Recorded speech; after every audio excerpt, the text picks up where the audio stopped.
So tonight we're looking at recruitment and selection, but we'll just review what we covered last week quickly first, which was job descriptions and person specifications, or the job documentation.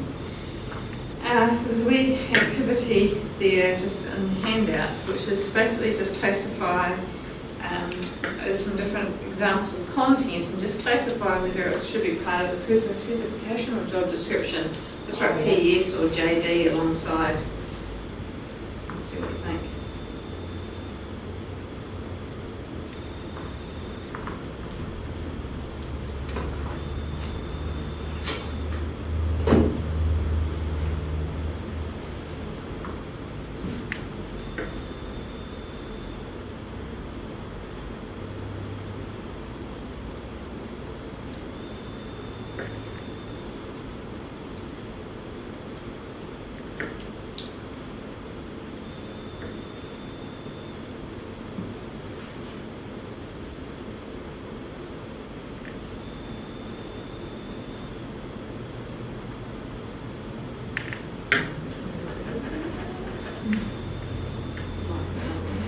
Theme too. Oh no!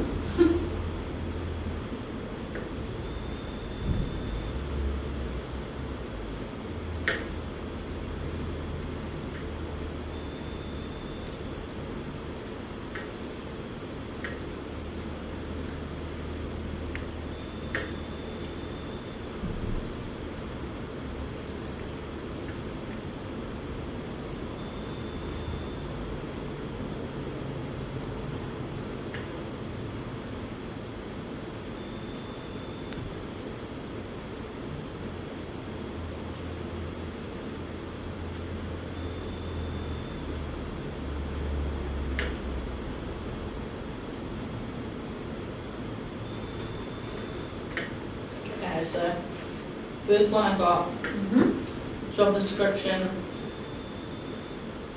Yep. Second one, person specification. Yep.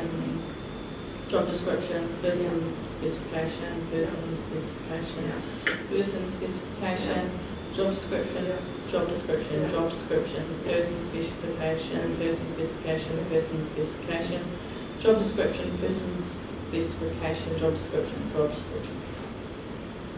You nailed it. Sweet.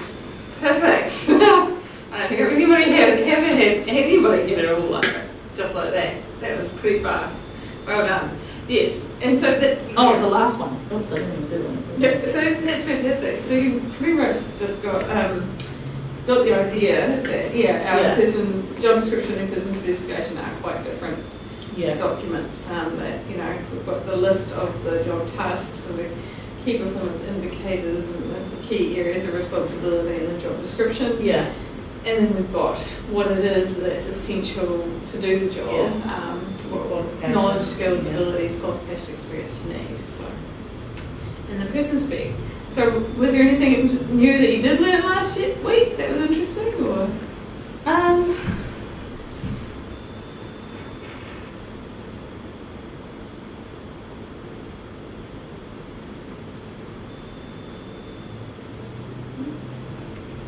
I know there was when we were going through them and breaking up which ones were better. I found that quite interesting as well. Oh, yeah. It's quite like I really had to think about it. I thought maybe, I don't know, but it's just like knowing what should really be put into a job description and what should actually be put into a person specification. And that they should really be mixed in together sometimes because it gets confusing for anyone that is trying to apply for a job. Yeah. Good.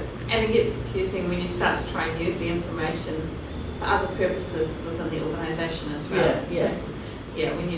Because you can use them, as we talked about, you can use them as the basis for performance management and recruitment and selection, but you need to know what was relevant and where is relevant. Definitely. So that's kind of what's going to flow through for us this week, which is in talking about recruitment and selection.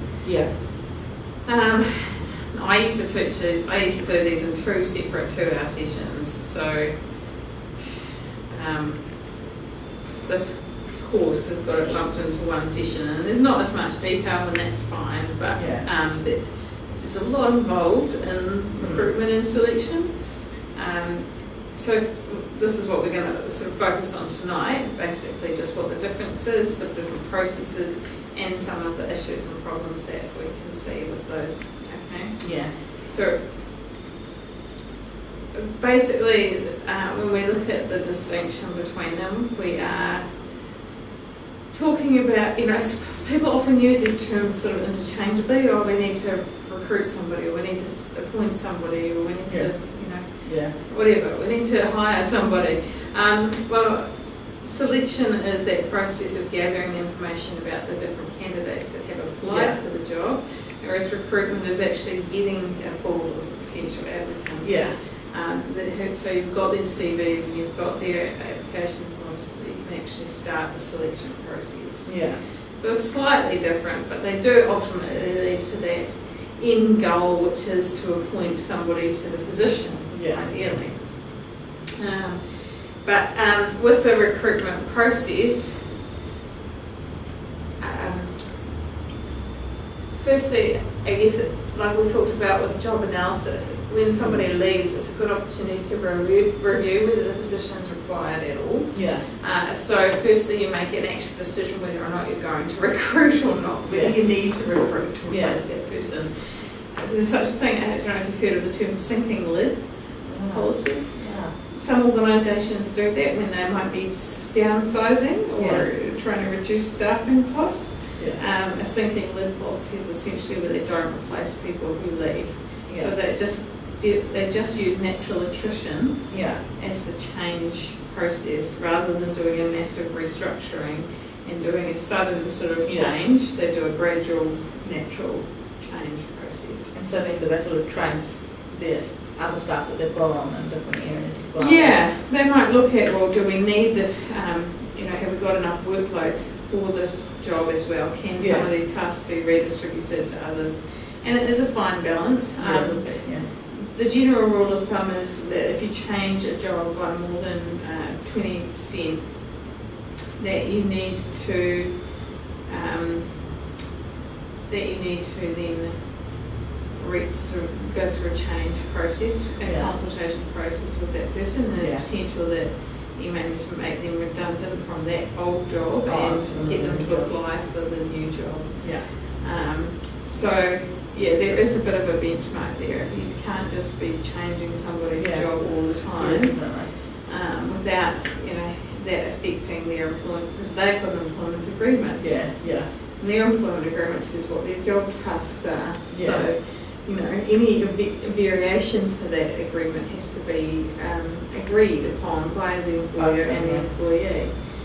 And so, yes, you have to document that, but you also have to make sure that it's not such a significant change that they could say, hey,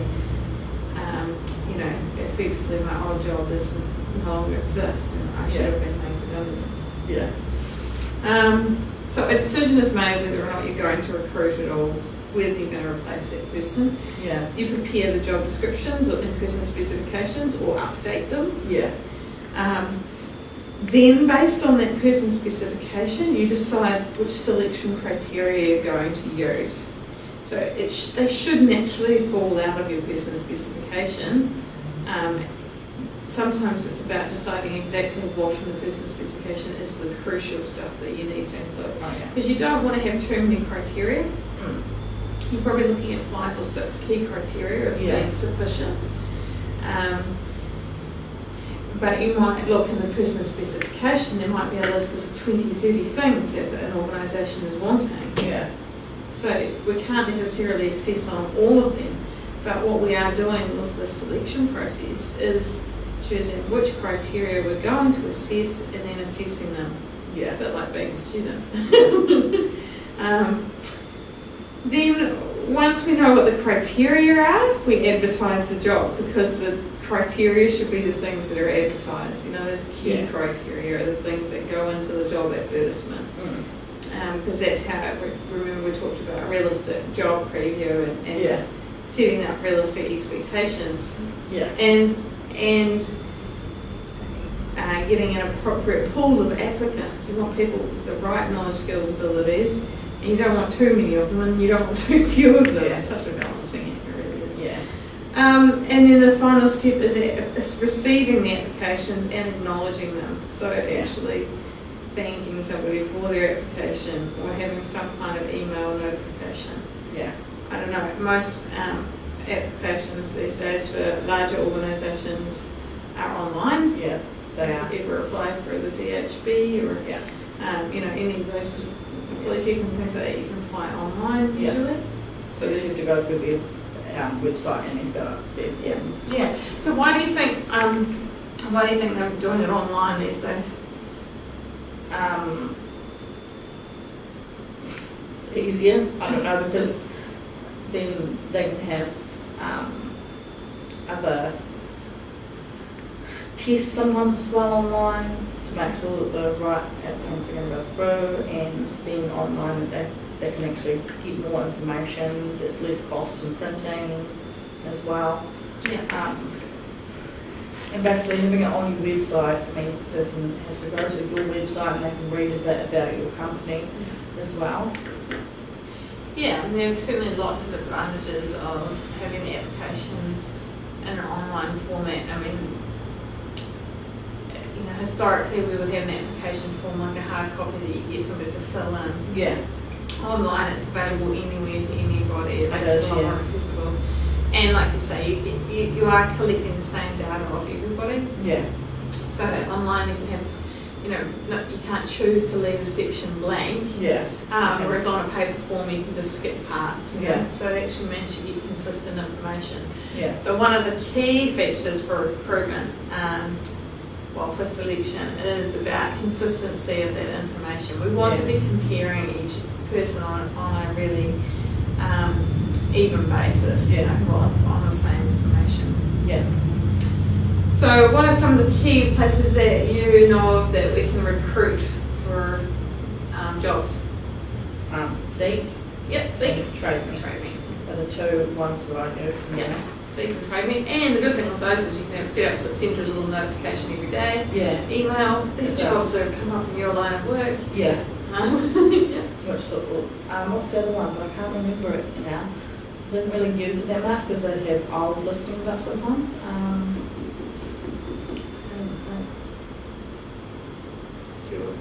There are probably multiple options there, even I think this is like Wins and stuff might have their own. MSD with their own website. And then the DHB website as well, they have their own job listings up. Yeah, so point of sale or whatever, the organisation themselves is often a good source. If you've got a particular interest about working in an organisation, you can be checking your website regularly and seeing what's available. So externally, online, there are lots of sources. You can go direct to the websites, you can go through Trade Me or Seek. They're relatively easy and straightforward for employers as well, and that means that the information is out there for everybody. The problem is that the information is out there for everybody. So you do get a lot more, inappropriate applications through Seek and Trade Me. Because there's a lot of job seekers out there, so they're like, just trying. They just throw it at everything. Yeah, just saying any job. Yeah, that's right. So certainly you will get a lot of applications, but not necessarily a lot of desirable applications through those sources. So that's the challenge for HR. Newspapers and magazines. So I know newspapers are pretty old-fashioned, but there is still a section, career section for Wednesday and Saturday, and even in the Greymouth newspaper, little advertisements. So they're good for local areas. Yeah, they are. Or for people who may not be as tech savvy, perhaps, and who do like reading the newspaper. But they have quite a short shelf life, newspapers chucked away after a day. A magazine, on the other hand, has quite a long shelf life. Like you might have it sitting around in an airport or something for a month, and so the advertisement remains current. You're going to spend a bit more because it's a nice glossy magazine. But it's definitely, they've got a longer shelf life there. Yeah. And you can target who your audience is. Yeah, that's true. If it's it's an education-based one, you can put it in an educational magazine, or a DHB one, you can put it in a health magazine. Yeah. Universities and politics, they're really good for getting graduates who are in specific subject areas who are looking for employment. So those boards at politics and universities is a good place to look. But the only problem there is that they don't necessarily have any experience. Yeah. So when we talked about the fact that experience is often required, It is, yeah. then that can be a problem with recruiting from that particular source. Yeah, it is. That's why I like having to do work experience as well. Yes, work experience, Is yeah, good. is a good option, yeah, because it actually gets your foot in the door and you get to Yeah. have a go, Yeah. and then your employer gets to know you, and There's a couple of courses here do work experience, don't they? yes, In the building one. Does it automotive do work experience or not? Is it just I building? think they do. Oh, yeah. We did some work experience in business administration. Yeah, Yeah.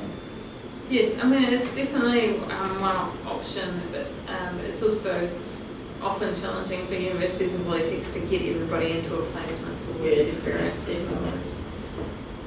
It depends on the course a lot. Yeah.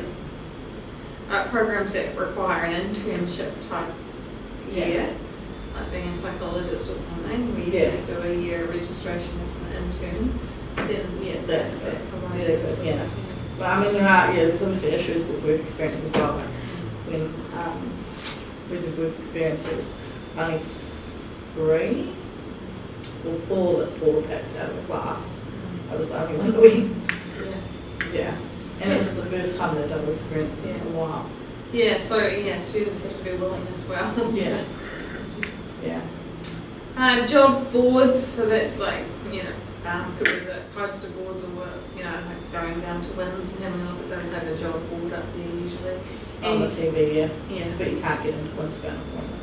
right. Yeah. It's all changed. Yeah, yeah. And it's not Winds anymore, but Yeah. you'll forgive me, I'm sure. Nah, they still put ones sometimes, I think. I don't know. But yeah, they have on the TV like a screen that flicks through. Yeah. The jobs. Yep. So those sorts of places.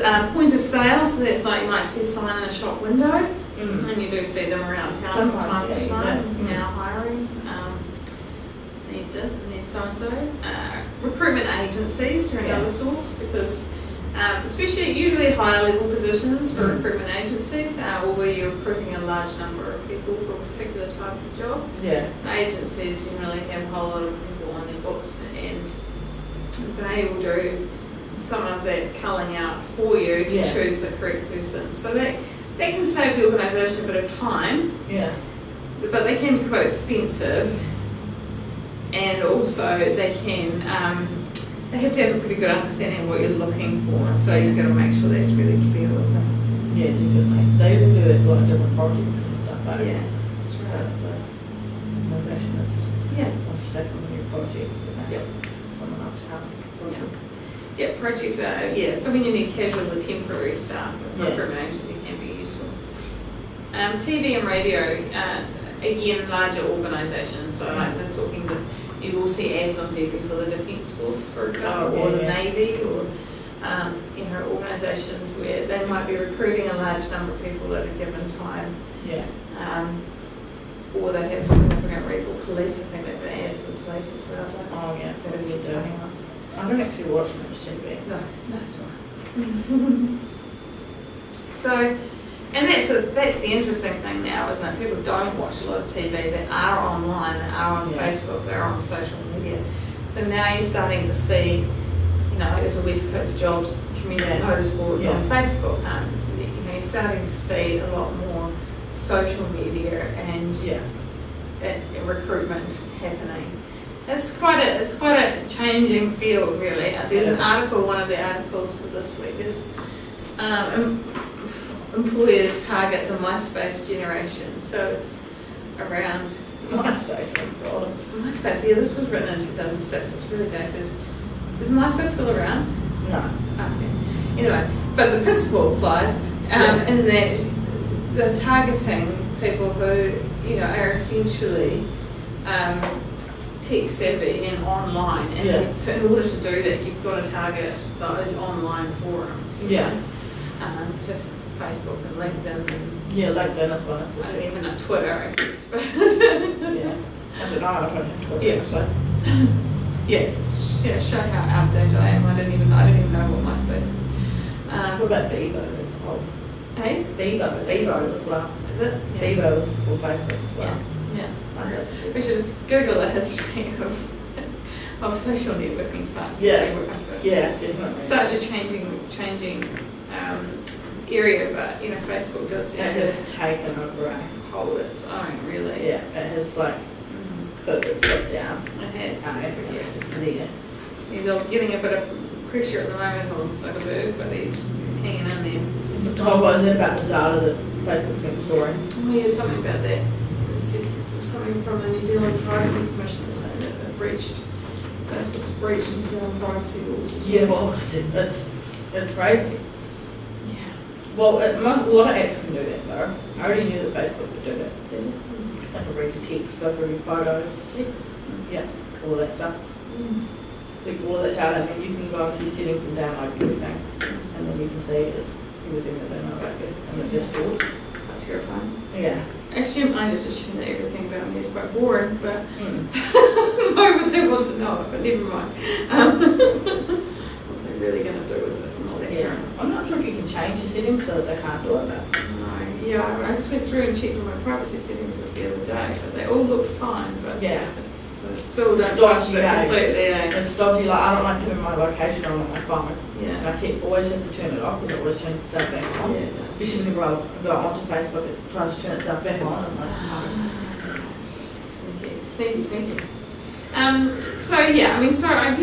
Part of the HR role is to come up with the advertising approach. For how you're going to advertise a job. Like that's something that would sit within the HR function. Doesn't necessarily. You might get the information about the selection criteria. You might get that from the line manager. But then you create the ad, write the ad, or get somebody to write it, and work out where it's going to be published. Or the line manager might have some input for that. They might know the best source. But you would definitely be thinking what's our budget, how much can we spend on this? Because a large ad, colourful ad in the press is going to cost you a couple of $1,000. Versus putting on Trade Me jobs, which is not that expensive essentially. So every time you advertise, you're sort of weighing up the costs of it and how effective your advertising is going to be. So how you market the job, I guess. Definitely. You do want to contain enough information that you're going to attract the right people. So typically, you might have a little bit of information about the organisation, quite a bit about the job itself, and the selection criteria, and then obviously like administrative information like apply by, give me a date, or how to apply. Sometimes you see ads that actually forget to say how to apply, which is kind of funny. And some businesses still want handwritten cover letters posted to them. So how to apply, make sure that information is in there, and those are the crucial parts, I guess. And then once you've obviously got all of the applications, you need to, and you've acknowledged all of those applications, you then need to look at the selection, how you're going to shortlist them. So it's starting to look at the shortlisting process. And, it can be quite daunting if you've got a pile of applications this high to work through. So definitely what I would do in HR is, work through that pile on a sort of, a sort of quick basis going, appears to meet the criteria, may meet the criteria and doesn't meet the criteria, you know. So sort of put them into 3 categories, and then maybe you could give them all to the line manager to go through and say these are all of the applications. But it depends how much time they've got and whether or not they want to actually see every single one of them. If you can cull out 30% and just give them the relevant ones, if you know what you're looking for, then that's a helpful process as well. So give the top sort of 60-70% to the line manager to go through to see what their sort of expectations would be in terms of who to proceed through the selection process. You would also at this point be like choosing your selection panel. So usually selection is done by more than one person. Because we want to avoid sort of discrimination and those sorts of issues, but we also, the more people we have on that selection panel, the more reliability there is in the information that we are getting. Okay, we can validate across the different parties. If we completely disagree, and then there's a third person who also has an opinion, then that's helpful, you know. Because it can be that way sometimes. So you sort of need to think about your selection panel in terms of who's going to be available, who's got the appropriate knowledge to help make a decision. You generally want somebody from HR there to run the process, because the line managers aren't necessarily skilled in the process, and you need to remind them constantly of what the process should be. And then you want the line manager because they're the subject matter expert. And then you possibly want a third sort of objective or outside person from maybe from another department or from another subject area as a third opinion. Okay. So decide your selection panel, and you might give them all the copies of the applications to come up with the ones that you're wanting to shortlist to go further into the selection process. Or like I said, your HR people might just manage that themselves and come up with, ideally you don't want to be putting too many people through. Like if it's just one job, you might be putting 4 or 5 people through the selection process because it is expensive. If you've got multiple jobs, obviously you can bring in through a lot more people, and that's where we'll talk about assessment centres as a possible method as well. Have you heard of them? Cool, good. It's nice to be able to teach you actually something. No, I really hate them. That's really good. So the interesting thing with selection is that I tend to think that interviews are the way that jobs are given out, right? You go to a job interview. Job interviews are good because that's kind of what people expect to do. You get to meet somebody. So you get to see their interpersonal communication and confidence and their ability to present. But what if those aren't necessarily the things that you need or are looking for in the particular job? Okay. What if there are other aspects to that person that you really do need to be checking, and the interview may not be the best way of getting that information? The interview is reliant on the person sitting in front of you self-reporting and telling you about their experience or their knowledge of a particular area. Sometimes it can be quite useful to actually get them to do something as a task. So we call that a work sample test. I've done that. Or an in-tray exercise, it's sometimes called. You've done it? I've done that for an interview. It was quite good. So they might just give you here's a budget. Can you balance these accounts or balance this spreadsheet or do something practical, type up this letter. We want to see your administrative skills in action. Give you a time frame to do it. For example, for a teaching job at the Polytech, you would have to do an interview, but you also have to do a teaching session. A 10-15-minute teaching session to the interview panel. Terrifying. It would be. But that's a really good indicator of whether or not a tutor is going to be able to teach. Yeah. Is if they can do it with the interview panel, then they should be able to do it Yeah. with a group of students. Yeah.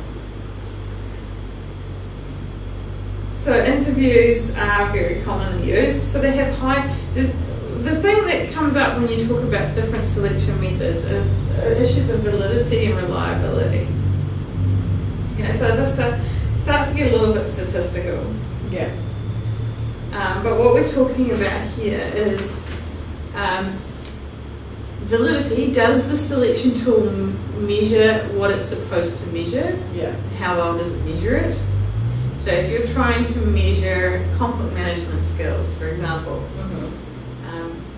does the interview measure conflict management skills? How does it measure conflict management skills?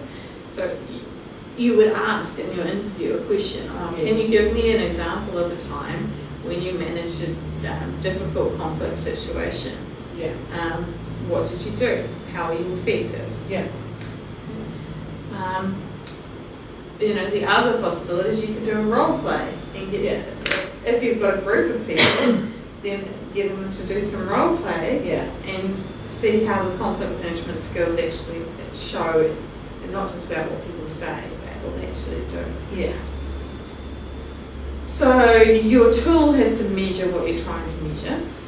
And then reliability is about, does the selection method provide consistent data, should be, over time or between interviewers, okay?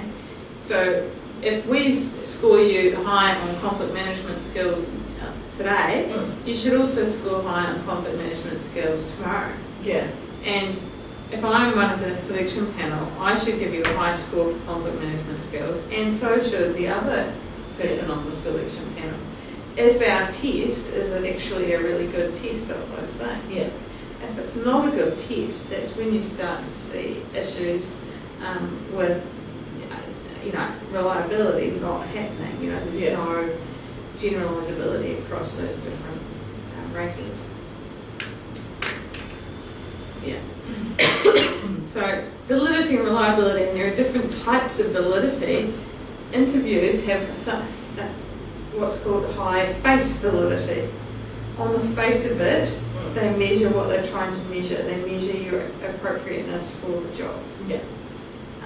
People expect to go to an interview, so it has high face validity. Yeah. If you get given a psychometric test, Yeah. have you done a psychometric test? Psychometric test could be like a test of general mental ability, verbal or numerical reasoning, or a personality test is a psychometric test. Oh, yeah. There's a whole range of different psychometric tests you could do. I remember when I finished my master's degree, I applied for a job at a consulting firm, and they gave me a test of verbal reasoning and a test of numerical reasoning. And the tests were online, so you had to go and do them online. They were timed, so you were under pressure. Yeah. And basically you just had to take time and answer the questions and submit, right? Well, I scored quite well for my verbal reasoning. I scored quite poorly for my numerical reasoning. And so my question was, when am I going to have to solve difficult mathematical problems under time pressure in this particular job that I was applying for? So there was low face validity. Yeah. The test didn't appear to be measuring what I thought the job involved. Yeah. Yeah.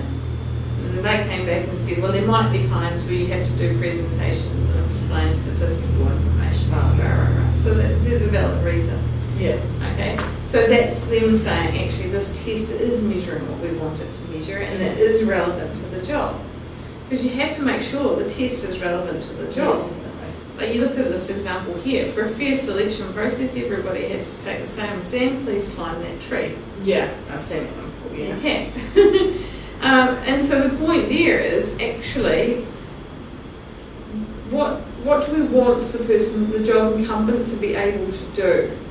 Do we want them to be able to climb the tree, or do we want them to be able to get the apple from the top of the tree? Yeah. Because if we want them to be able to get the apple from the top of the tree, who would there's probably three main candidates there who could potentially do that: the monkey, the bird, and the elephant. Yeah. So we rule out the penguin, the fish, the seal, and the dog. Yeah. Quite easily. But you have to know what it is you're actually wanting them to be able to do.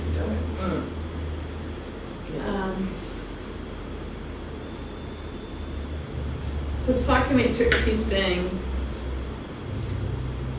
is a bit more controversial. People don't necessarily like it because, you know, you might find out things about yourself you don't necessarily know or like. Yeah. Like you've got low numerical reasoning. Yeah. I wasn't low, it was average, and it was average when compared to a professional population. Because the psychometric test, the issues with psychometric tests is it depends how well the test is designed. Yeah. And what population the test has been normed against. Yeah. So with any psychological test that you develop, it has to be practiced basically on a population to show the standard distribution curve of where most people would fit in that population, to prove that it is actually measuring what you're trying to measure, right? Yeah. So you norm it against the population base. So a challenge for New Zealand is to have tests that are actually normed against New Zealand population. And there's been some research around, you know, particularly about tests for the impact of that for Māori and Pacifica, and the fact that generally the results are normed slightly different. Yeah. It's all good and well getting a test that's designed and built in America, but if it's got American sayings and colloquialisms in there, then we're going to our population will perform more poorly. Yeah. So psychometric tests, they have to actually measure, they have to be valid, they have to measure what they're trying to measure. Yeah. Usually psychometric tests are also administered by psychologists, so administered or scored by psychologists. It's a framework basically. Anyone can Google a personality test and come up with a quick online personality test, right? Yeah. They're quite fun to do. But they don't necessarily have much validity because they haven't been appropriately developed. Yeah. There's levels. So if you've done a certain level of qualification, you have access to this type of test. If you've done a certain other level, you get access to this type. So a registered psychologist would have access to the higher levels of psychometric tests that have good data, good validity. And so of course that gets expensive. You would usually use a recruitment consulting firm. Yeah. Or a consultancy firm like Oprah or whatever to do the testing for you. Yeah. You're not going to start handing out maths quizzes because they're not necessarily normed or valid in terms of what you're trying to measure. And similar with personality tests, personality tests are quite tricky as well. You have to try and prove that the test that you're using measures the thing that you're trying to measure. So say you're trying, and tests of personality typically cover a thing called Big Five, which is openness to experience, can I remember them all? Risk-taking, neuroticism, extroversion, and conscientiousness. Actually, risk-taking might be openness to experience. You might want, I should check that. And these obviously would not apply to everything we've got. No, they don't apply to every single job. Because you're not going to try and find someone that's extroverted for, like, say, an IT job. No. Like, that wouldn't be necessarily Exactly. Personality, Big Five personality traits. Have I got them right? Neuroticism, openness, conscientiousness, extroversion. No, I didn't. Yeah, those two go together. Oh, The last one is agreeableness. I knew there was okay. one. Agreeableness.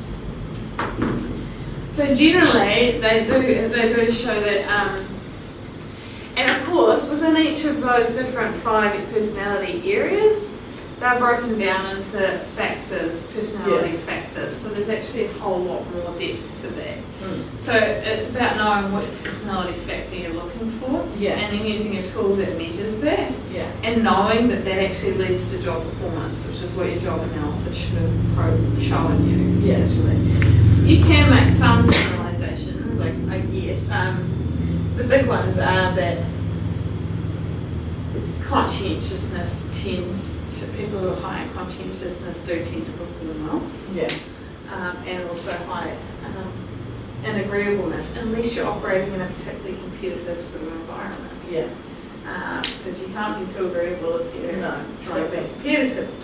You know, you might try and draw that connection between extroversion and sales roles, or those jobs where you do need to really have that skill of being able to communicate with people and have confidence doing that. Yeah, exactly. You might say that openness to experience and risk taking is important for where you need to be innovative and challenge, challenge the status quo for those types of jobs. So you can make those connections, but you have to be pretty careful doing it and have the evidence there to back it up that it is valid and a useful tool. I used to be really shy at school. Wouldn't even ask if then when I finished my degree, I went and got a job working in sales, knocking on doors. And my dad was like, how can you go knocking on doors when you're really shy? Like, you don't even talk, like talking to people on the phone. I'm like, yeah, I know. I don't really like doing it, but it was super good for me, right? And actually, I was good at it. Because sometimes people react to that shyness as well. They go, oh, she's non-threatening, I'll listen to her. So it was different, and it actually built my confidence. To the point where I can actually do, this job. Which people thought I could do, When I was at school, I never would have thought I'd do this. So, again, that's sort of showing that and personality factors they are reasonably static, but they can change and evolve over time. You can do self-development, and you also need to just be mindful that you're not making too big an assumption about extroversion being essential for working in sales. You need some level of interpersonal communication skills. It doesn't necessarily mean you have to. It doesn't necessarily mean you have to be the most outgoing person in the room. Because introverted people can communicate. They can quite well, especially if they're one-on-one. Like if I had to do the one-on-one sales pitch with 300 people watching me, I probably wouldn't have been able to do it. But when it's just one-on-one having a chat with somebody, it was okay. Anyway, I digress a little bit, but I'm trying to develop that understanding that we've got these different methods. They've got different levels of reliability and validity, actually, as well. Interviews aren't the most reliable predictor of job performance. When you talk about a predictor, you generally talk about a correlation coefficient. I don't know if you know about correlation coefficients. So basically, we can say if there's a direct correlation, as the amount of this increases, the amount of that increases. And a perfect correlation is 100%, or R equals 1. Okay, we call it correlation coefficient is R, it's just an abbreviation for it. R equals 1, 100% correlation. Wouldn't it be nice if there was a 100% correlation between the number of hours you study and your course grade? Is there? No. Especially if you take a whole student population, you will find that some students take, this much time, but their result is up here. Some students take this much time, but their result is down here. That's because every person is different. Everyone is different. So R is not equal to 1 in that situation. You would hope that it's equal to something. Actually, I did run a correlation. I did do it. What I did do is I did a correlation between attendance and course result. And unfortunately, that didn't actually prove that attendance resulted in higher level grades either. So there we go. It was inconclusive. I would have thought there would be some correlation there, but anyway. But what we're talking about here is, so how well does an interview actually predict performance? We're never going to be able to predict performance 100%. If we could predict performance, if somebody came up with a test that predicted performance 100%, they would make $1 million easy, just like that, $1 trillion. Because that's what we want. We want to be able to hire somebody with certainty and know that they're a good decision and they're going to be able to perform. So what do you think, how well do you think interviews predict job performance? I don't know, because they are a show as well. They are what? Like a show. Yes, they are a The show. person is putting on. Absolutely. Yep. Interviewers. So you're not getting, they're not very long, maybe you're not getting a real feel of who the person actually is, what their values are. Yep. So you get some idea, but you can't obviously grasp the whole idea of it. No. You don't know. Yep. So there's been quite a lot of research on this. Yeah. A lot of research. And generally they've found, different studies have found different things. Yeah. And so what some researchers have done is done studies on the studies. That's called a meta-analysis. Oh, yeah. Where you take a whole lot of, read all of the research on one topic and then collate it and come out with the big picture. Yeah. So a couple of meta-analyses have been done on the validity of different selection criteria for predicting job performance. And basically even within them there's some discrepancy. But essentially your tests of general mental ability do come out, the psychometric tests of general mental ability come out as quite a high predictor. They're around 0.5. It's 0.5. For predicting job performance. So about a 50% predictor. Interviews, similar. It depends on the type of interview though. So there's a difference between a structured interview, which might predict around 0.5, and there's an unstructured interview, which actually would only predict maybe 0.3. Okay, so it's only 30%. Yeah. The difference between a structured and unstructured interview, do you know that? Basically, the more structured it is where you are asking the same questions of every candidate, the same panel, in the same order, in the same way. Yeah. And we don't sort of digress from that. Yeah. If you just invite somebody in for an informal chat about a job, that is an unstructured interview. Okay? If you have planned questions, set interviewers, a scoring process. Yeah. So in any interview process, it's a bit like marking your assessments. Yeah. There's a marking guide. So the same with the interview. You'll have a marking scoring process in place to say, how well did they answer that question 1 to 5, You might have exemplars in there for the sorts of things you were expecting them to say. Yeah. So structured approach would have same questions, marking a sort of a scoring guide, and cut-off decisions and cut-off rules for how will we make a decision as a panel, rather than what did you reckon? Yeah. I reckon we should go with so-and-so. Okay, you're right, cool. What there should be is a bit of a process in place whereby each interviewer scores each candidate separately. Yeah. And then collates all of that together, because we don't want to be influenced by the other person. And then we collate all those results together and see who comes out into the top categories. And then you may decide not to appoint the person at the very top if there's a specific reason.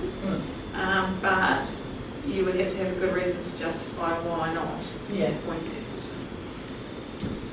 So Especially that's if they've scored high all round. Especially if they've scored high all round. if they've scored high all round, a work sample test is also around 0.5. So the point with these is that things like a reference check, 0.2, test handwriting checks, how you used to be based on handwriting, 0.1. In other words, they're not really predictors of job performance at all. Yeah, well, handwriting. Well, especially nowadays. Exactly, that's right. It's a kind of a redundant thing, really, isn't it? But the point with this is, if you just use one method, you've got around about a 50% chance of predicting job performance, and that's if the method you use is good. Yeah. So what are we going to do to increase our probability of hiring a good person for the job? We could add some different things into an interview. Yeah. Well, people would have an interview and then they'd, have reference checks and whatnot. Yeah. As well, but they'd probably do different kind of things before the interview, even in the, when people are applying for it, so you do those tests and things like that. So that's 3 different things that you can do during the whole process. So what that's called is incremental validity. When you start to add different methods, the validity of different methods together, and it's unfortunately it's not as simple as going, okay, we'll do a test of general mental ability, which is 0.5, and a structured interview, which is 0.5, and that'll give us 100% predictor of job performance. It doesn't work like that, because the test of general mental ability and the structured interview are measuring some of the same things already. Yeah. So what you might end up with if you use 2 methods is 0.7 something. Yeah. Okay, and that's called incremental validity. It increases at an incremental rate, not a fixed rate. Yeah. Might be getting into a bit much statistics and stuff, but anyway, this is the interesting side of it, I reckon, is that you can measure these things. It's way more structured than an ad hoc sort of approach that a lot of organisations take to making their selection decisions. Yeah. We can say, right, we're going to use an interview that measures conflict management. We're going to ask questions about conflict management, problem solving, innovation, because they're important to the job. Yeah. And past experience maybe. We're going to use a numerical reasoning test because we need this person to actually have high levels of mathematical ability. And we're going to use a work sample test because we want to see how they perform under pressure and do a particular task, whether they can actually do what they say they can do. Yeah. Then we'll use a reference check, even though they're not particularly high predictors of job performance. They do get a bit of background information and they do validate that what the person's saying on their job description, on their CV is accurate, They say that they've worked for an organisation for the last 5 years. It's always good to ring up that employer and just double check that that's actually true. Yeah. We've seen lots of high profile cases where people have claimed to have certain qualifications that don't really exist. Yeah. So we just do double checks for those things. And we can do other background checks there as well. So other background checks could be police check. Could be, right, they've all gone from my head. What else? You tell me. Could be the words right there in my head. Credit check. Credit check, yep. If they want somebody to, if you definitely feel wants to use kind of. I think when you apply some jobs that you say they want a credit check. Yeah. What was it? Can't remember. Just some of those big companies, they want someone that is Medical check is another one. oh yeah, medical You check. can do a medical check or drug check. Yeah. For certain jobs.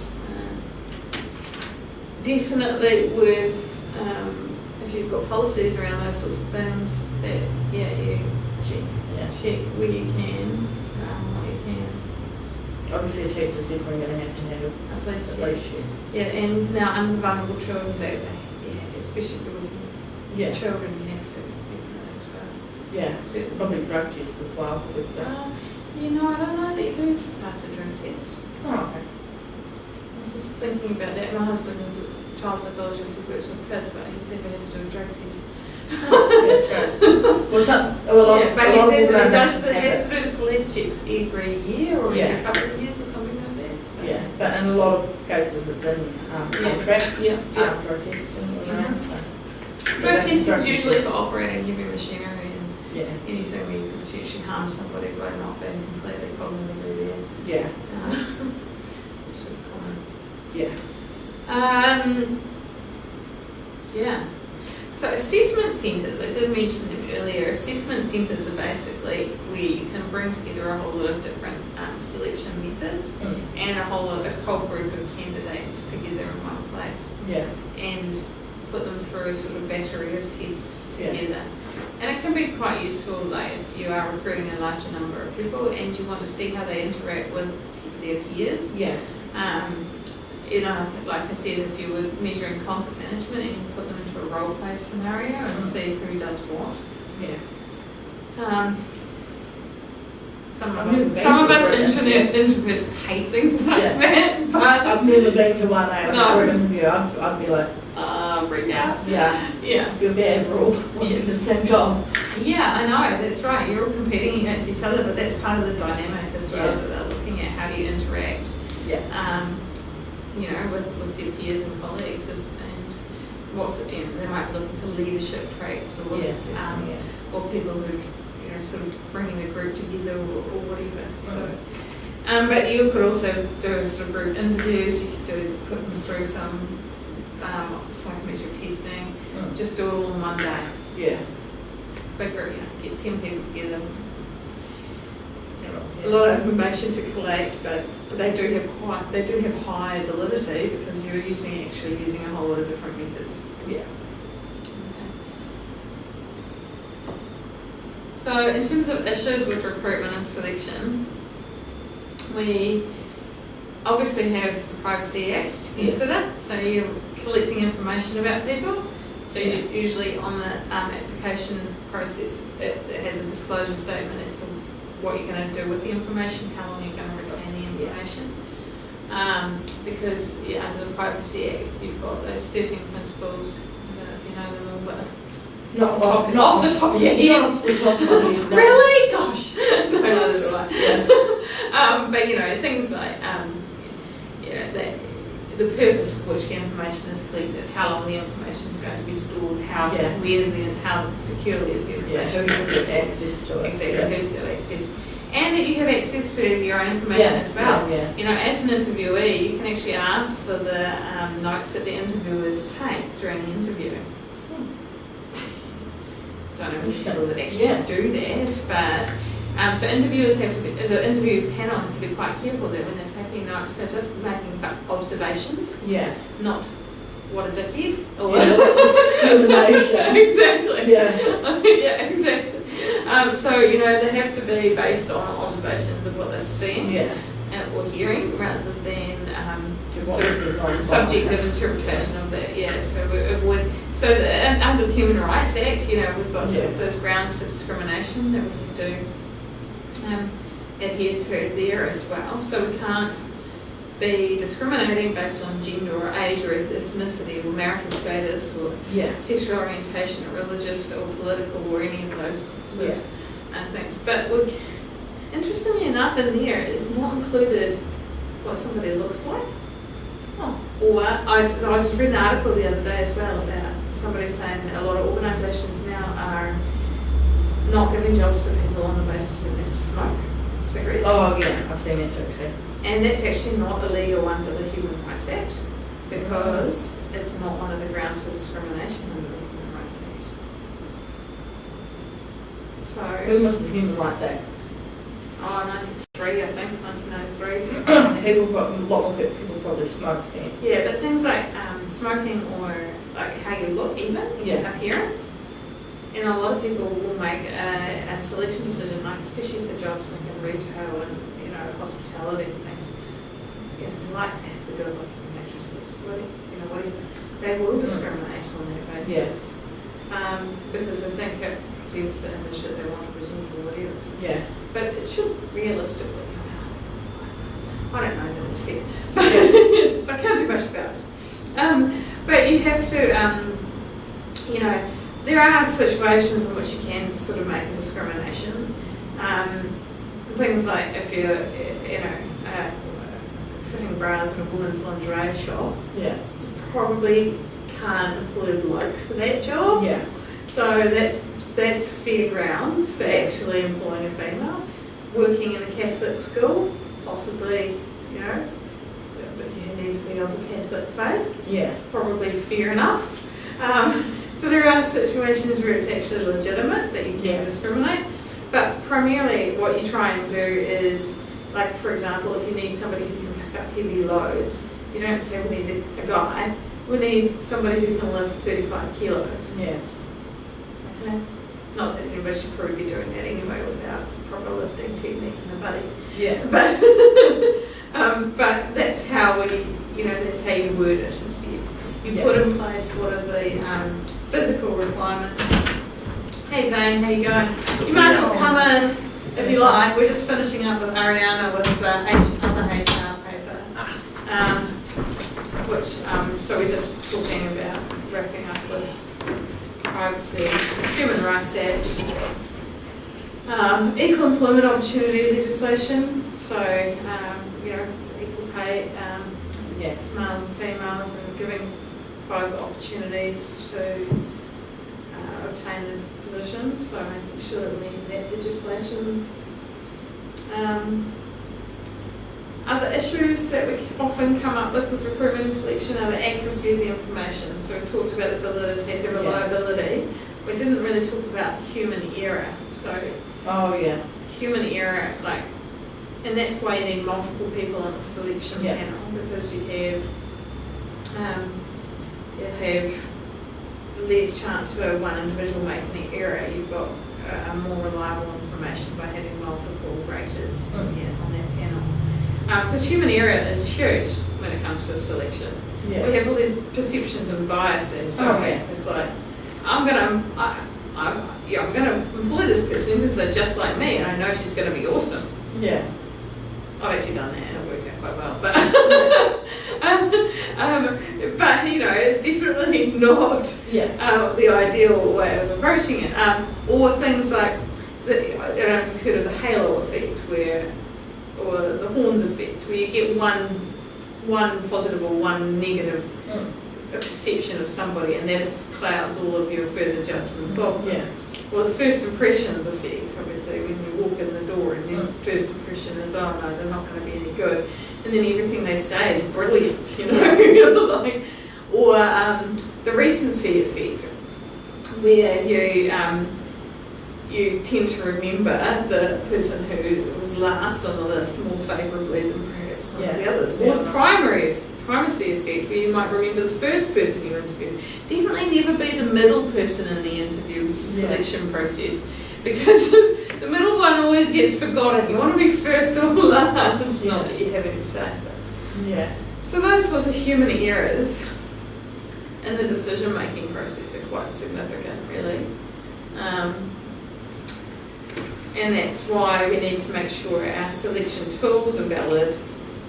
We have, and they link back to a selection criteria, that they are, that we use multiple methods, and that we use multiple people on the selection panel. All of those things help to reduce that error.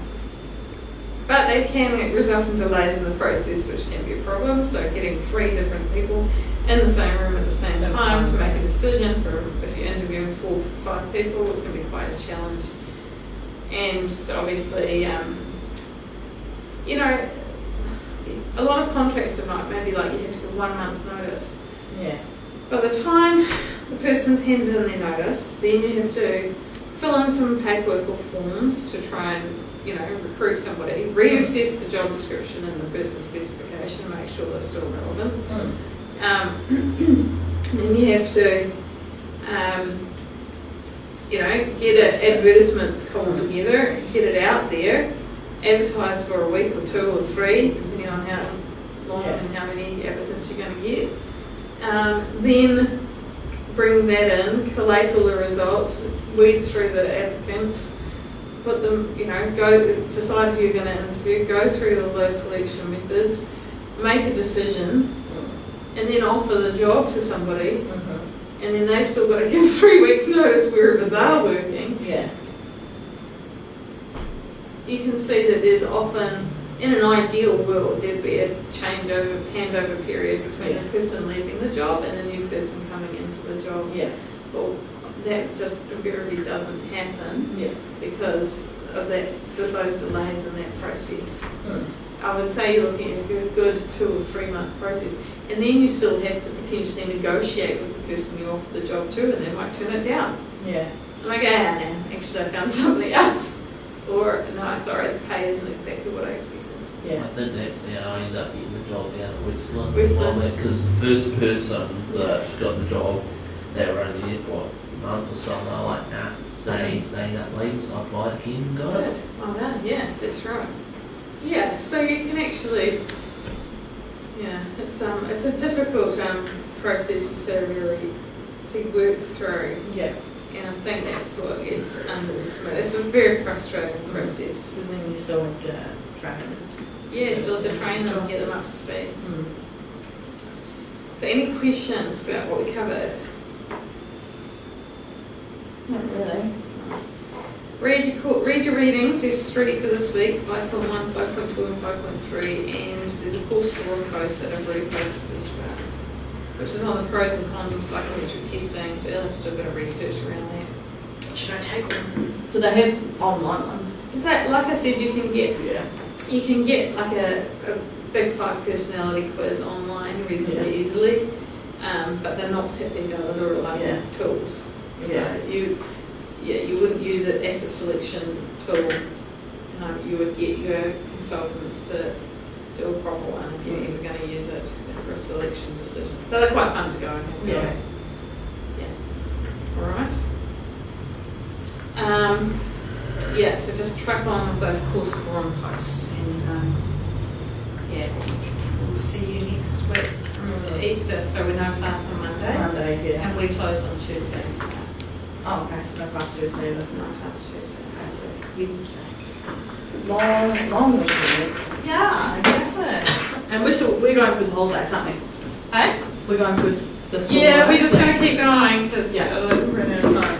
Yeah. This course is set up a little different. Yeah, that's all right. That's fine. That's fine. All right. Good luck. Have fun. I'll see you next Thursday. Yes. Indeed. See ya. Plenty to work on between now and then. Yeah. Bye. See ya. Ian's still coming in tonight, is he? What for? Well, that's MGT101. No, he's not now. He just texted me before. I thought you meant Ian Hooker, but no.